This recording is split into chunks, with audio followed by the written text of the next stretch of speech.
Sup, y'all, and welcome to Trading Places, the Global Shift in Prosperity and Power, Unit 4. Beginning in the 1500s, Europe found its power growing and even surpassing the wealth of Eastern Asia, due to the global networks of trade that controlled around Africa and across the Atlantic. The mighty Muslim empires of Southwest and South Asia saw their power greatly reduced at the expense of Europe as their domination of the Silk and Sea roads declined.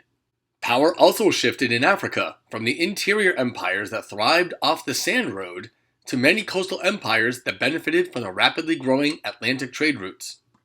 And the interior of Africa was further decimated as the Europeans expanded the age-old practice of slavery.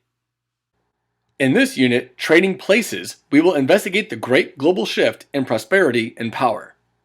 There is an intended duality in the title. Trading places refers to the actual locations in which commerce occurred, but it also refers to the changes in wealth and relative location that resulted from the flow of trade shifting from one set of locations to new, more dominant ones. So in this unit, we'll take a look at the end of the road, home of the slave, transformation of Africa, and end off with a snide remark. So now we'll begin this investigation by looking at the end of the road, the Silk Road, that is.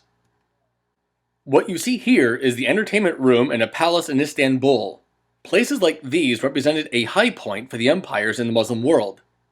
Nonetheless, the ascendancy of Europe by the 17th century meant the dire decline of the Islamic empires. With the liberation of Istanbul in 1453, the Ottoman Turks acquired the most important trading ports between the East and the West. With their stranglehold on this territory, Europeans explored and found an all-water route to the east around the continent of Africa. While the Islamic empires would continue to flourish for more than 2 additional centuries, their demise had already been set into motion. During the coldest phases of the Little Ice Age in the mid-1600s, Europe was emerging from the destructive 30 Years' War. The Qing dynasty had just begun its reign in China, and Tokugawa Japan was almost completely isolated from the outside world. Unbeknownst to them at the time, the great Islamic Southern Asian empires, Mughal India, Safavid Persia, and the Ottoman Turks had reached the pinnacle of their power. They had long drawn strength and wealth from their control of the Silk Road and sea trade routes connecting east and west, but they declined as European countries seized control of the Atlantic as well as the Indian Ocean trade. Eventually, the lands of the Islamic empires would be ravaged by the Europeans as well. As the Muslims struggled to meet the European challenge, 2 very different responses had emerged: either westernize and modernize along European lines, or reject Western ways and restore traditional Islamic practices. Regardless, neither approach proved effective in slowing the Islamic world's political and economic deterioration. And by the end of the 18th century, the global balance of power and prosperity had clearly shifted away from the Muslim world. So, why did the Islamic empires lose their position of power to the Europeans?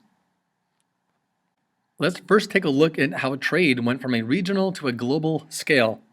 Now, here's a map displaying the Indian Ocean trade routes in 1600. The Silk Road, along with the numerous Indian Ocean trade routes, had existed for centuries before 1600. But these were regional in nature, connecting Africa, Arabia, India, China, Southeast Asia. The Islamic empires were perfectly situated between Europe and East Asia to acquire technology and wealth. They made great fortunes through trade by means of taxes and customs duties. They also developed their own technology, as well as advancing scientific thought. Just think about math today without the Hindu-Arabic numeral system. Now, in 1453, the Ottoman Turks won perhaps the most impressive victory for the Islamic world at that time, through the liberation of Istanbul.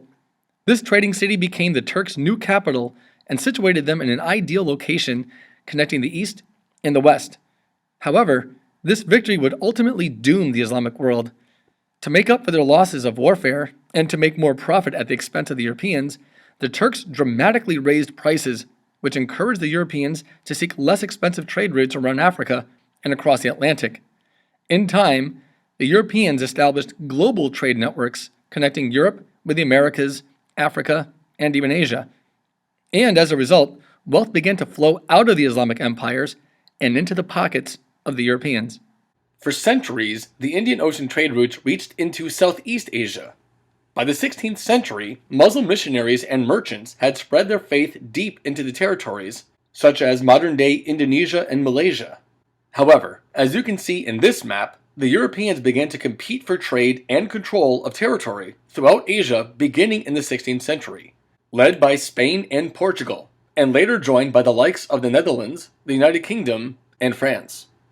The Islamic Mughal Empire expanded and conquered more than half of the Hindu-dominated India by the mid-1600s. It was around this time that the Taj Mahal, a mosque and tomb, was built under a Shah in memory of his wife. Now, King Philip II of Spain inherited the Portuguese crown in the late 1500s, and as a devoted Catholic, promptly closed the Portuguese port of Lisbon to Protestant shipping. Protestant nations such as Holland and England, previously content to buy their spices from Portugal, now had reason to seek their own sea routes around Africa to India. The Portuguese paid in gold, but the Dutch and the English companies wanted to create a positive balance of trade by paying in spices in exchange for manufactured goods. India neither wanted nor needed anything that they had to offer at that time. So, displaying the power of capitalism, the British East India Company got creative. Recognizing they could use calico cloth in the spice trade, the English built a textile factory on the east coast of India, paying Indian weavers in gold to make the calico. The cloth was then traded for spices. Because the labor was so cheap, the English were able to get around 300 times the spices than if they had paid for gold alone.